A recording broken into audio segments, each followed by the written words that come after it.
we first opened, there were these two Taiwanese guys named Will and Bill, and they would come in all the time, and they would sit and they would grab a drink, and they would wear their high school uniforms. Yeah.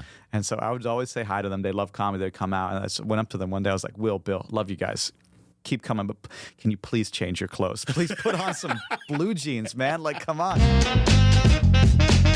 Hello, welcome to Comedy with an Accent podcast. I'm your Taiwanese comedian, Quan Wen. I interview comedians who perform English stand-up comedy but who are not native English speakers, or they can have a very distinct British regional accent. This podcast is all about comedy, about accent, about languages, and about the comedy technique. So stay tuned if you're interested. Are we recording now? Yeah. 在录了吗？好，录了。好，那我就做个假的开始好了。可以啊。OK 看一下你的手机哦。All right, I'm gonna do a fake clap and go.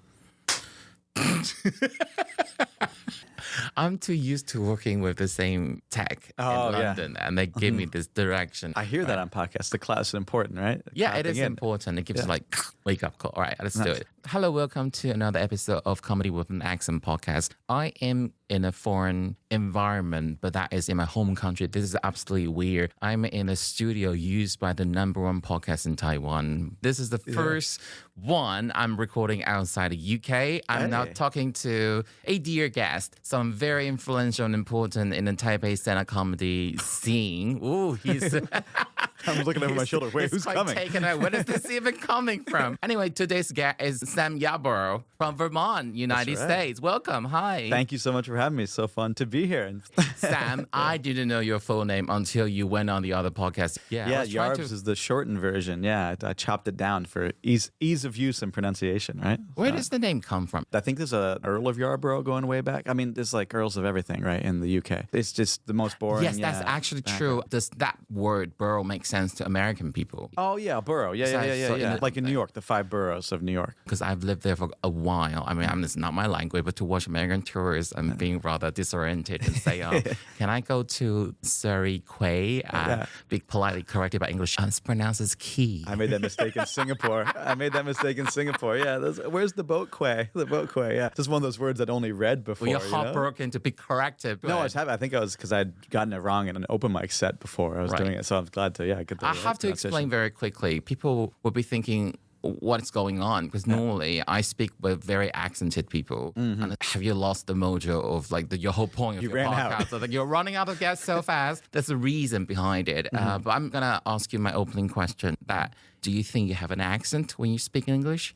Yes, I do. Yeah, I think I have my accents all over the place, though. People struggle to place where I'm from if I don't tell them. People guess Canadian. People guess English over in Taiwan. Where is the Canadian bit from? I don't know. Talk a boot? Or? I don't do the aboots or the Suris. No, I don't have any. I'm sorry. I know Canadian. Most of you don't sound like that, but I did. They do. It's fine. Why are we apologizing to Canadians? What? We are not the South Park movie. Blame Canada. Anyway, it's cool. All right, you've neutralize your accent to be... Yeah, that's kind of, just a general, like, North American accent, I would guess. I don't know if it's really placeable, but I would say I have an accent compared to some people, and a style of speaking, too. I speak quickly, I know that. I would think your accent doesn't sound... Like, if there's different strands of American accent, yours will be considered the accent-free one, at least, to my insensitive, non-native ears. Yeah, that's a weird one. Yeah, I guess so, yeah. Is there an accent-free? Do you think, Well, if the American, they are from... I don't know, from the South or some valley girl from California, I can tell. If they're from Boston, maybe I can tell. Right. Yeah. But you don't really. Vermont would be the closest to the Boston accent, like dropping the R's, right? The ka, right? People in Vermont say wicked, because I had a guest on who really mastered the Mandarin language, Jesse. Jesse Apple, yeah. Appel or Apple? I'm sorry, Jesse. Appel, yes. I love him. Yeah. Not Apple, He's my tea hookup, yeah.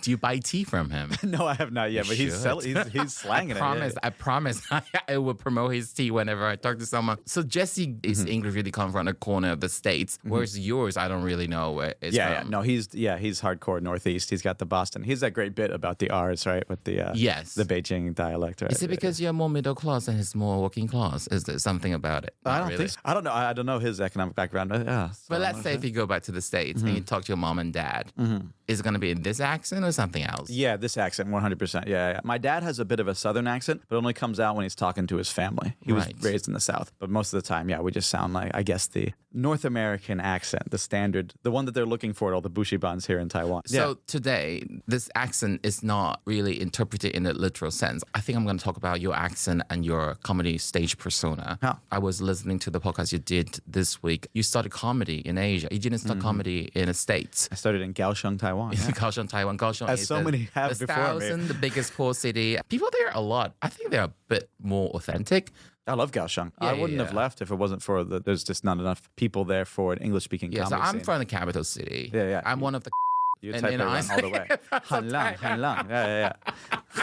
Well, I'm not. I think I'm quite You're friendly. not at all, yeah. Well, that's what they say in Kaohsiung, right? When I moved to Taipei, they're like, oh, everyone there, Hanlang. Their face is so cold. Yeah, for me, people from the southern city, they are the one, they don't wear a helmet when they ride motorcycles. The further south you go, the worse the driving gets. That's 1-to-1 correlation, yeah. You know, how do you call that? The two-stage, if you want to turn. Oh, yeah. You The can't scooter. the scooters, right? Yeah. I think only people in the north do that. People in the south think that it's kind of like, But at least in even in like you're a Tainan, pussy. they'll start doing. You're a pussy if you abide by the law, right? In Kaohsiung, they don't even look both ways, though. In Jesus, Tainan, they'll peek around. Yeah. Right. If you get down to Pindong, good luck. So you most perform comedy to people who don't live. It's not exactly true. Okay, I'll do a quick summary of Sam's comedy journey. He started comedy outside the United States. He started comedy in a non-native English-speaking country. Yeah. Because the first city you settled in Taiwan, they didn't really have a big scene. So you joined someone and you had this trip every weekend. Basically, you did a road trip in Taiwan. Yes. Like a small tropical island. Yeah, every You did weekend. a road trip every weekend. My friend was a surfer. He had a van, so every weekend we'd pack up his van and go to a different I have no town or idea city. how much level of cliche we're talking about. The two white dudes, one is a server. So for all the places you go, I was listening to the town you mentioned. Okay, population-wise, this town may look quite significant in the Western world, but they aren't. They are like, some of them are proper shitholes. So... Wait, which one's a shithole? Are you going to name it? You're going to name. 竹南. So, when you go there, what are your audience like? Are they expat? Are they locals? Are they city folks? Are they country folks? Well, it very much depends what city you're talking about. But in general, if we're talking something smaller than Tainan, so we're talking like Chiayi, Dolio, Dulan, we're finding it's mostly the expats who might live in that town or in some surrounding areas or towns out in like the teaching at Bushibans more in the country. So they might come in for a show like that. And maybe a few people, Taiwanese who speak English, who like comedy on YouTube or something like that. And even some who've gone to university and are back visiting family. Are you talking about white Caucasian like you have infiltrated Taiwan to such locality level? We're You everywhere. We're everywhere. Yeah. It's a complete infestation. The island is,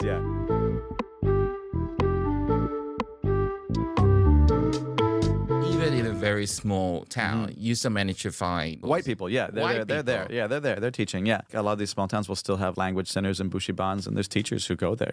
For a variety of reasons. Yeah, so it's different. You find there's two types when you go to these towns. I was in Hualien, and there's people who live in Hualien because they choose to live in Hualien. Right. They love camping. They love nature. And then there's foreigners who have to live in Hualien because they got fired from their school in Taipei. So most of my listeners are from the United Kingdom or from the United States. To give people a bit of context, I think there are only probably 3 to 4 cities in Taiwan that have over 1 million population. Yeah. All the places we're talking about potentially 200,000 and 100,000. That they are not big. Or less, And there are not much going on. Even if there's something going on, it's very localized. Right. So to have like English version of entertainment is quite quirky. Yes, might be a once in a month type thing or something like that. What was your expectation like? It really varied depending on the places you go. Do you have expectation that it's more likely to be an expat crowd, or it is so mixed that I don't know until I see what they are like? Honestly, at the time, we were so focused on just trying to find a place we could perform to do material again, because there was so little opportunity to repeat material. And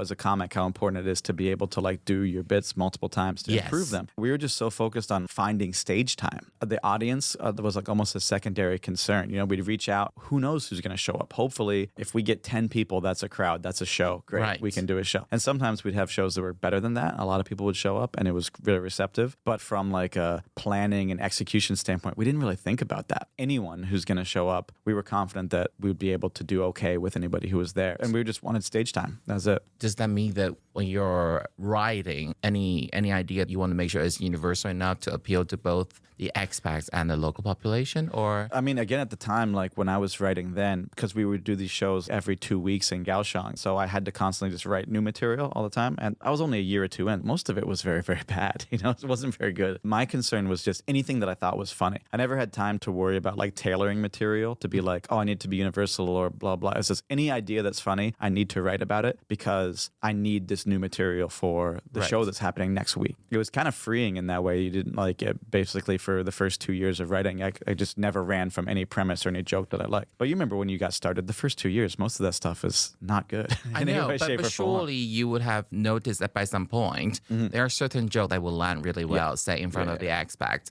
And you just die on your ass in front of Taiwanese people. Yes, 100%. But surely by that stage, you realize, oh, it's not because the joke is bad, it's they are not relatable. Right, yeah, absolutely. And what was your thought process once you realized certain topics or certain references wouldn't appeal to both sides? Do you ditch it or do you keep it and you only use it when you see the crowd? It's that kind of crowd. You would shift it in a certain way for certain crowds. For example, if there's a much more heavily Taiwanese crowd, I would lean way, way more into the self-deprecating and making sure that it's understood more clearly. Right. That the butt of the joke, when I'm talking about learning Chinese and Chinese being hard and making bad jokes about Chinese being too hard, that it's clear the audience understands I'm the idiot here. I'm going to, like a mosquito, I'm going to latch on you. Excellent. I'm going to focus on that word. You'll be more self-deprecating. Yes.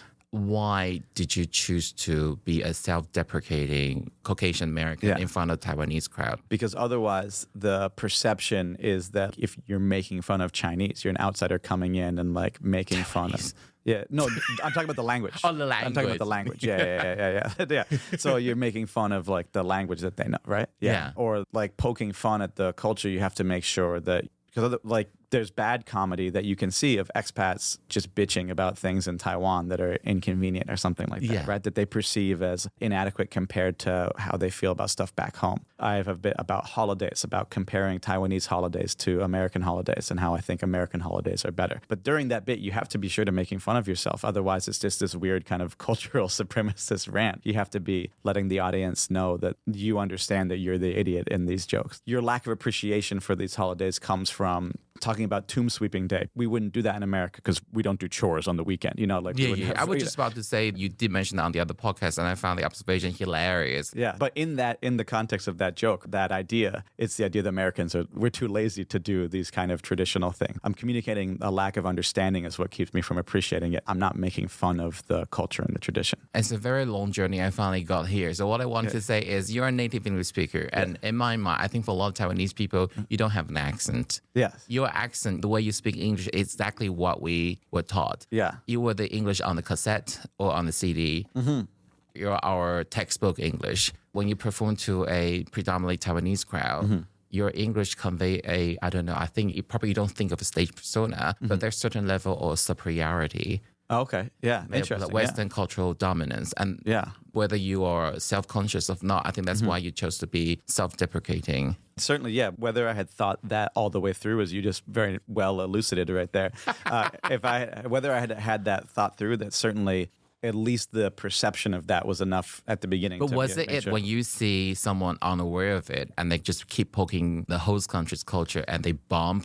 Oh, yeah, absolutely. Yeah, or it's because it happened to you yourself? No, because I was aware of that from the beginning. Yeah, from the start, I was very, very self-aware that like if I'm making fun of something else, the subtext has to be that I'm the idiot in this situation. That was something that I wrote consciously. And are you also clear that when you're observing something here, you are the outsider? Or you try to say, actually, I've lived here long enough. I'm one of you guys too. Only if I'm doing that to play with the idea that I still actually don't know anything, right? That like for example, telling someone in the audience like, oh, you don't actually need to learn Chinese. I can get you fluent in Chinese with 2 words. Right. And then you walk through that. Clearly that demonstrates you don't actually understand Chinese, right? So you play with that fake expert persona. I find it very interesting because when I perform in the UK, and I do think there was over-reliance on poking the locals, even I get sick of it. If I go to an open mic night and there are people from the minority background or people from a foreign country and just keep saying British people are evil, white people are shit,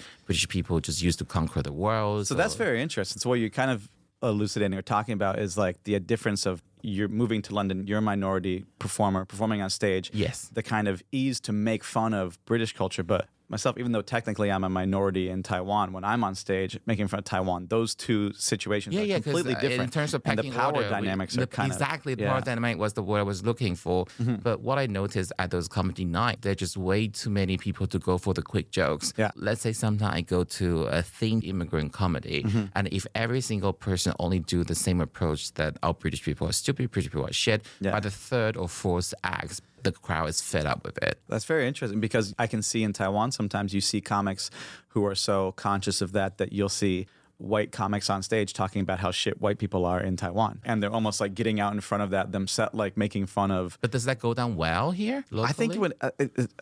if the joke is clever, possibly, yeah, it can. It can hit being like, yeah, foreigners are the worst, right? Yeah, but it's kind of the same, like cheap and kind of lazy that you mentioned in a separate context would be, right? So, yeah, that's interesting. Yeah, I don't think I've ever fully thought through the whole like ideas behind it, but what you said, the way you laid it out, definitely.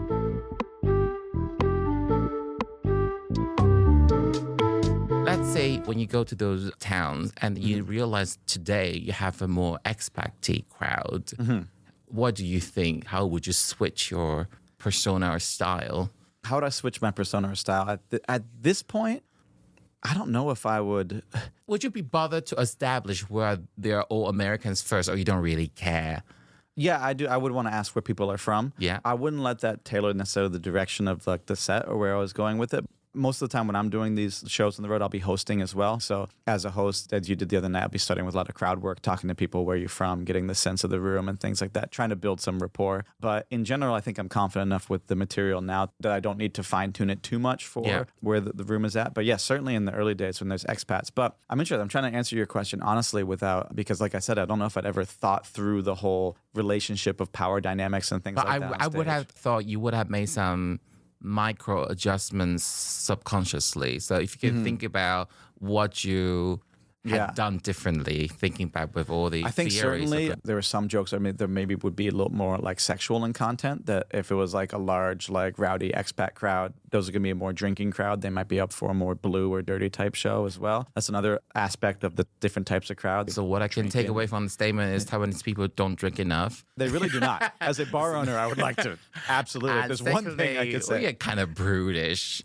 Occasionally, it can be, yeah. Or you have to give them an excuse to let their hair down. You can't just start right in. Or maybe you can if you're very skilled. Like I think some of the stuff on crowd work when you were going at people, you did it in a very, very subtle and funny way. I think that's different. It's easier for me to do dirty jokes. That is true. Yeah. Female comics and gay comics, which I think is just kind of natural. There's something weird, like talking about the power dynamics we talked before, about a straight white guy talking about having sex with his girlfriend on stage. That can be a little bit... We used to do a show with the Against Humanity cards, and you'd find Taiwanese people would start submitting like the dirtiest cards because you give them an excuse kind of through the context of the game to let their hair down a little bit. So my question is, now I want to understand what are Taiwanese people like in the confinement of the comedy club or the comedy room. Yeah. What are Taiwanese people like to you?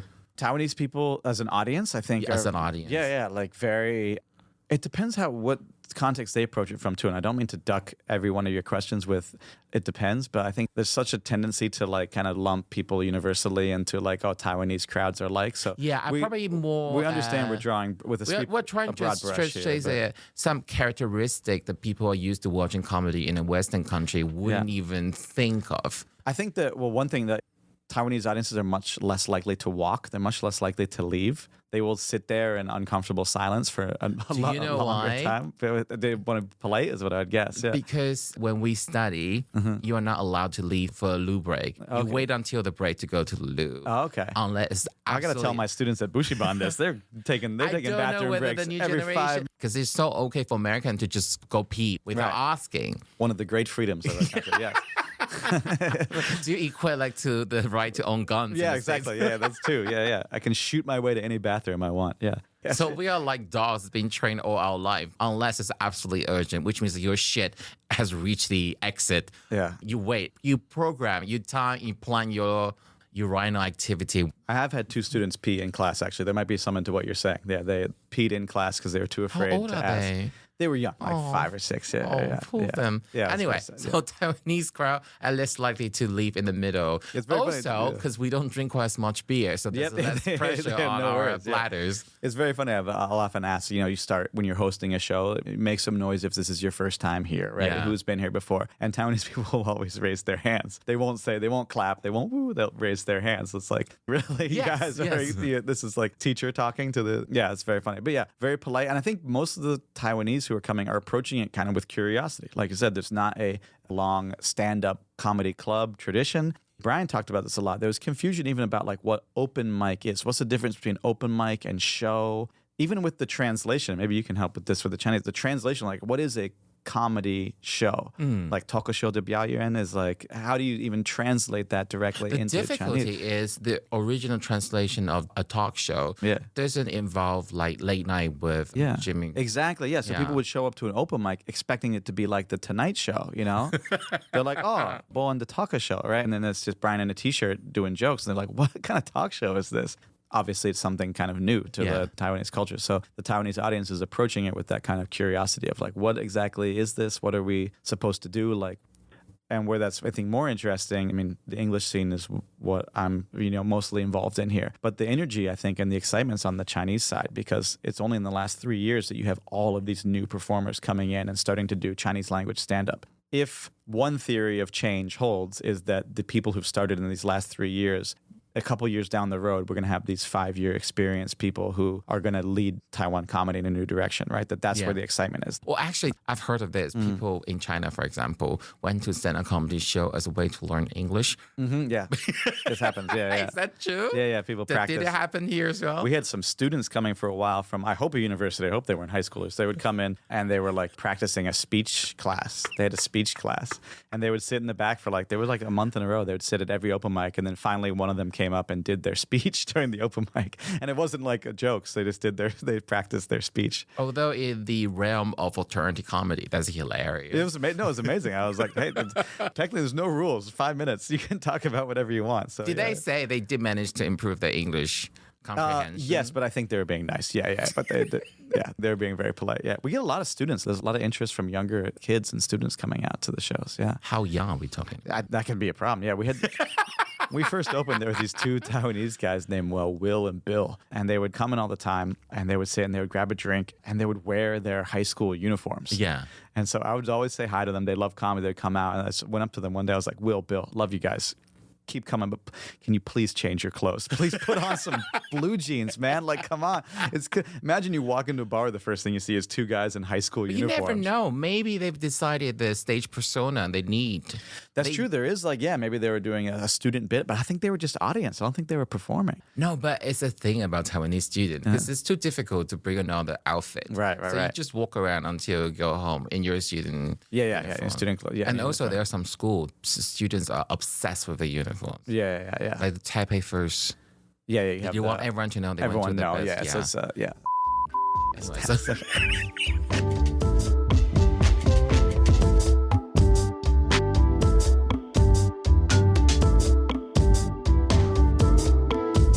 what about the Taiwan-China question? How much is that being played by third? Oh, huge. Yeah. I mean, well, the most patronizing thing you can do to the audience would be like, hey, yeah, China, right? And then to try to get on the side of the Taiwanese crowd by being like, I'm pro-Taiwan, I'm anti-China or something like that. What about do people go on stage and say, don't be delusional, you guys are part of China, it's all gonna come very soon? Do yeah. That can be quite funny if it's done well, right? But has it been? Yeah, I've seen it done well before. Yeah. I think Jamie Wong played with that probably as well as I've seen it done, right? Her. Yeah. I mean, she's talked about her dating history colonizing all of Taipei, right? That's an example playing with that sensitive subject very, very well. With any sensitive subject, whether it's like Taiwan, China, like abortion, all these very sensitive topics, they're all like high stakes poker, right? Where the rewards are extreme, but the loss is also extreme. If you're going to play with something as sensitive as Taiwan and China and the history there, if you're going to make a joke, you better be sure it's a really good joke. Because if it lands, it's going to go great. You're going to have a great response. But if it fails, you're going to look really horrible. It's a chips all in move. But I don't know, even if it's really good joke, it's such a sensitive topic and we don't, like the hatreds on both sides are so strong. And also because of the lack of comedy culture here. Yeah. I don't know whether it would work though. I think there's also the longer, like I've been in Taiwan, of assuming everyone also has a uniform opinion about that issue is kind of an early mistake in Taiwan, right? It's very, very kind of naive assumption is that everyone in Taiwan hates China and wants to be independent, but there's quite a variety and nuance of opinion. Certainly younger crowds are going to lean more pro, whether it's independent or just don't want to talk about it or just leave us alone or status quo, whatever you want to call that. The younger crowd might lean more towards that, but that's certainly not the uniform. It's not a 90% given issue in Taiwan, right? So the longer you see in Taiwan, the more kind of nuance and the lack of understanding. There's just such a tendency, and it's such an arrogant American thing to do, to apply American political framework onto Taiwan, right? To look at something as simple as be like, oh, the KMT, they're like Republicans, the DPP, they're like Democrat. Yeah, that's just so wrong. And it's just so wrong. You just assume the division is between right and left. No, it's always between pro-China or independence. It's not the same thing. That's the main framing issue. But then within that too, there's exactly. There's enormous nuance even within that, right? To put in perspective, I guess that is similar to maybe talking about vaccination in America. Sure. Because it's so polarized. But you can't expect audience. There must be someone who agree only on one side and some only on the other one. And some just want to stay quiet. Right. They don't even want that to be discussed. For British crowd, it will be something about Brexit, leaving the European Union, and also the vaccination as well. Yeah. Perfect analogy. Yeah, exactly. And with all of those, again, like this high stakes poker, right? There's a reward. I don't really talk about them unless I think I have a really good angle. And often I don't. So I don't want to be condescending or like preaching in an echo chamber. I'd say if you perform in front of an expat crowd here compared to the home crowd, what's the difference to you? In Taipei, like if I'm performing in front of a home crowd, you mean back in the U.S.? Yeah.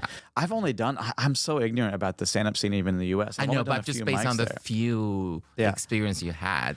I mean, my set would get chopped in half because I wouldn't have all my Taiwanese material. I would have to spend the first half explaining how 7-Elevens are different than to be able to get into my jokes. So even if you're performing in front of the expat crowd, you draw heavily on the shared experience of living in Taiwan. Absolutely, yeah. The things and interactions day to day that you're coming up with, what I was drawing all my material from. You were talking about traveling in Asia, in different Asian cities to perform in Bangkok, in Bali, and even Ulaanbaatar. Do you find it easy, or is it possible to do comparing stereotypes on different nationalities when you perform to crowds in big Asian cities? How does it work? I don't like to do that as much. Which means you notice some other comics would do it. Yeah. I mean, in some places, I don't know. I think it's just such a natural product of the environment. Like Singapore is so split between Indian, Malay, and Chinese. Right. And every comic there has a joke about Indian, Malay, and Chinese, right? The difference. So they will have their version of an Indian, Malay, and a Chinese walk into a bar. Boom, exactly. Yeah. But that's the cultural context. They all live in that all the time. Yeah. Right? And so I wouldn't go into Singapore and try to make my own jokes about like Indian, Malay, or Chinese or something like that. You want to make your New Year resolution for change it up. Yeah. Here I want to pause and say I'm inviting Sam as a very interesting example. Okay, I'm going to be a little bitch here right now. No, there's a stereotype of English-speaking expat comedian in Asian cities. A lot of them are not very good. And I met Sam about 3 years ago. He's very solid. I remember watching his show. You were hosting. I thought this is a legit comic. Thank you. But you know what I'm saying. Like, you must have come across them. I know you wouldn't want to name them because you want to maintain friendship with them. But a lot of the expat comedians, they are not very funny. But they go to the Asian cities early enough. So they hold a lot of power either by arranging shows or running the scene. So big fish, small pond, exactly. People are too afraid of upsetting them. So people wouldn't really point out that whether they're actually good or they're a little bit shit. You made a statement on the other podcast that I keep mentioning. I will put the link in just out of respect for the other Firelight Chats. You say that you're happy not just be a comedian who makes a living out of being a comedian. You're happy to be just involved in comedy. Would you explain that rationale? Yeah, basically, like since I started doing comedy, I love comedy. I love doing comedy. But I also love Taiwan, and I wanted to stay here in Taiwan. And looking around Asia, what I saw, there's not a lot of people who make their living doing English-speaking comedy who are living in Asia. Yes. Right? There's a few, but there's not a lot. That list is not very long.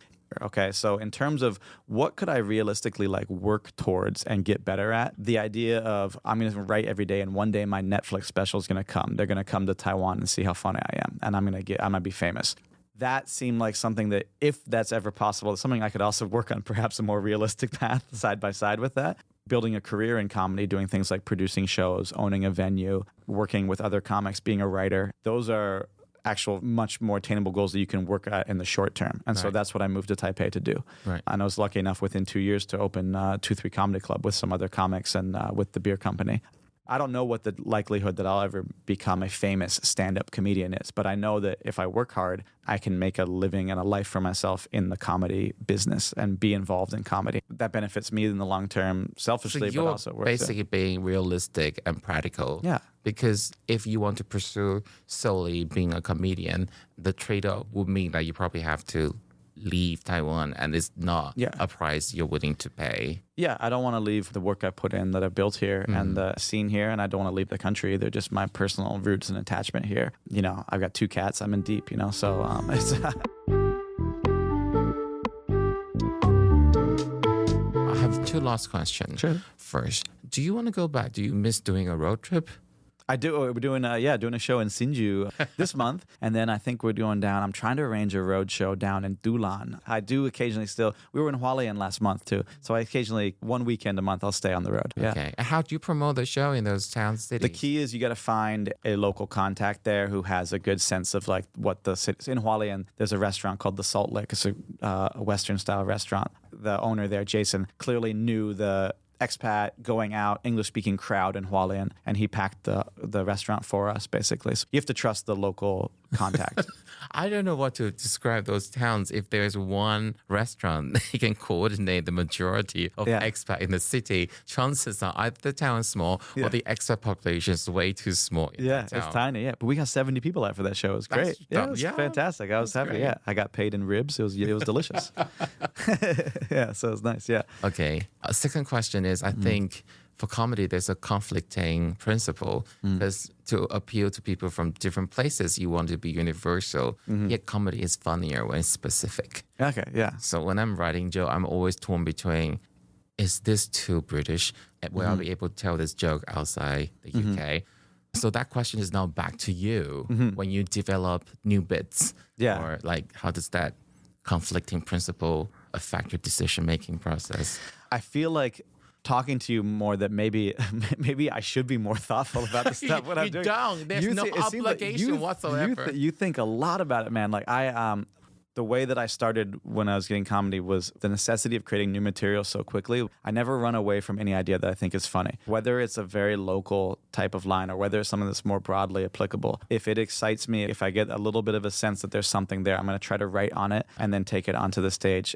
So in that point of writing, I'm not worried about whether it's too specific or too local because I just need the material. If I have a show lined up, I'm going to go to Singapore or something like that. Okay, let's see if I can take the Taiwan parts out of these bits. Is there anything that's universally applicable to the experience of traveling or living abroad or just being a person in any way, shape, or form? Yeah. But I guess what I'm trying to say is I don't think about it that much in that first writing phase. Yeah. I don't have any interference of that kind of imagining the audience, because for me when I'm writing that joke is if it's funny for me, if I can make myself laugh, because normally it's not going to be funny the first few times I try it, no matter the audience at all, because I'll need to heavily edit it and strip it down, right? So I guess what you're saying is it's dictated by the circumstances around you. If someone invites you, say we're going to do an Asian comedy festival elsewhere, and you say yes to that, and then now that's on the back of your mind, and you just subconsciously start to think, I need to do more things that not just Taiwanese people find funny, and they will impact how you develop your material in that period of time. Absolutely. But for me, I have to feel excited about that bit, and that is enough for me.